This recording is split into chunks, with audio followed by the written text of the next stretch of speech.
এই ভিডিওতে এমন একটা কথা বলেছে এই ছেলেটা, যে কথাটার কারণে এই ভিডিওটা ভাইরাল হয়ে গেছে। আমি আর কথা বাড়াবো না, আপনারা এই ভিডিওটা দেখুন।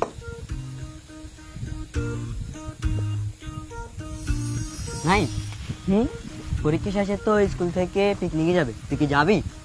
আরে এটা কি মিস হয়? আমার আব্বারে বললে তো আব্বা টাকা দিয়ে দিব। নাবিল তুই? তোরা সবাই যাবি, আমি কেমনে না যাই? আমিও যাবো। কিন্তু তুই যে যাবি, তোর আব্বু তোর এত টাকা দিব?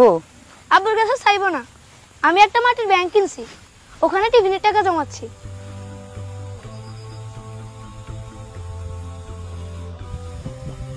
নজরুল ভাই, নজরুল ভাই, নজরুল ভাই বাড়িতে আছেন? সালাম আলাইকুম। ওয়ালাইকুম আসসালাম। তোমার আব্বু বাড়িতে আছে? জি আছে। একটু ডাকতে পারবা? আচ্ছা এক্ষুনি ডাকতেছি। আব্বু, আব্বু, জি? আপনাকে ওই যে ইমাম সাহেব ডাকতেছে। ইমাম সাহেব হুজুর আসছে? দাঁড়া আমি আসছি। আসসালামু আলাইকুম। ওয়ালাইকুম আসসালাম।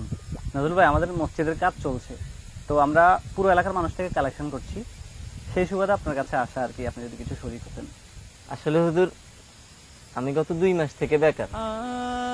মসজিদে টাকা দেওয়ার মতো ওই সাধ্য এই মুহূর্তে আমার নাই, তাই এই মাসের জন্য যদি আমাকে কোনো সমস্যা নেই, আপনার সামর্থ্য হলে আপনি দিয়ে, আল্লাহ আপনার রুজি রোজগারে বরকত দান করুক। আচ্ছা ঠিক আছে। নাবিল, তুই আমাদের সাথে পিকনিকে যাবি না, এই ভেবে অনেক খারাপ লাগতেছে রে। সমস্যা নাই, আমি পরের বার যাবো, আব্বুর চাকরি হোক। কিন্তু তুই না ব্যাংকে টাকা জমাচ্ছিলি, এখন যাবি না কেন? ওয়ালাইকুম আসসালাম। আসসালামু আলাইকুম। আসসালাম। কি ব্যাপার লিমন, নাবিলের মন খারাপ কেন? স্যার, নাবিল কালকে আমাদের সাথে পিকনিকে যাবে না, ওর টাকা ম্যানেজ হয়নি। আমরা সবাই যাচ্ছি, তুমিও যাবে, তোমার যাওয়ার ব্যবস্থা আমি করতেছি। কিন্তু কিভাবে স্যার? সাজিদের বাবা ওর জন্য অগ্রিম টাকা দিয়েছিল, ও হঠাৎ অসুস্থ হয়ে পড়েছে, এখন উনি বলতেছে ওর জায়গায় অন্য কাউকে নিয়ে যেতে, সুতরাং সাজিদের জায়গায় নাবিল যাবে। ঠিক আছে, তুমি রেডি থেকো। আচ্ছা নাবিল, তুই তো বললি না তুই যে মাটির ব্যাংকে টাকা জমাইছিলি, ওগুলো কই? আসলে হুজুর, আমি গত 2 মাস থেকে বেকার।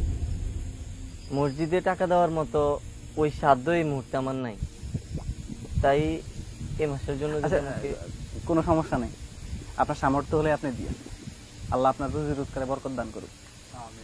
আচ্ছা ঠিক আছে। হুজুর দাঁড়ান। হ্যাঁ বাবা বলো। আপনার 2 মিনিট দাঁড়ান, আমি এক্ষুনি আসতেছি। নাবিল, বাবা তুমি তাদেরকে থামালে কেন?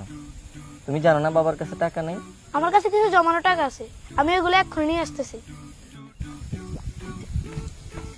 আব্বু, এই ব্যাংকে জমানো টাকাগুলো আমি মসজিদে দান করতে চাই। কিন্তু বাবা, তুমি না এই টাকাটা তোমার স্কুলের পিকনিকের জন্য জমাইতেছো? আব্বু, পিকনিকে গেলে তো একদিনে সবগুলো টাকা শেষ হয়ে যাবে, আর এই টাকা যদি আমি আল্লাহর ঘর বানানোর জন্য দান করি, তাহলে জান্নাতে আমার জন্য একটা ঘর বানানো হবে, এবং আল্লাহর ঘরে দান করলে দুনিয়া ও আখিরাতে সওয়াব পাওয়া যায়। পিকনিকে তো আগামীবারও যেতে পারবো, কিন্তু মসজিদ তো সবসময় নির্মাণ হবে না। বাবা, এটা অনেক ভালো হবে, যাও এই টাকাটা মসজিদে দান করে দাও। আচ্ছা আব্বু। এই নেন হুজুর। মাশাআল্লাহ মাশাআল্লাহ। তা কত আছে এখানে? জানি না, যা আছে সব আল্লাহর ঘরের জন্য। না মানে যদি হিসাব জানা থাকতো তাহলে রিসিট পাঠাইতাম। হুজুর, তার সাথে কিসের হিসাব, যিনি বে হিসাবে দান করেন। ও গো প্রভু রহমান, তুমি যে দয়ার সাগর, এই গান